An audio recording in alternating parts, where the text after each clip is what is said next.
வெயிலோடு விளையாடி வெயிலோடு உறவாடி வெயிலோடு மல்லு கட்டி ஆட்டம் போட்டோமே.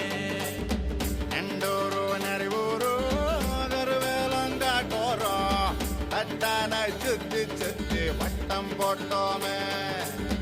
பசி வந்தா குருவி முட்ட தண்ணிக்கு தேவங்குட்ட பறிப்போமே சோழ தட்ட புழுதிதான் நம்ம சட்ட புழுதிதான் நம்ம சட்ட. வெயிலோடு விளையாடி வெயிலோடு உறவாடி வெயிலோடு மல்லு கட்டி ஆட்டம் போட்டோமே.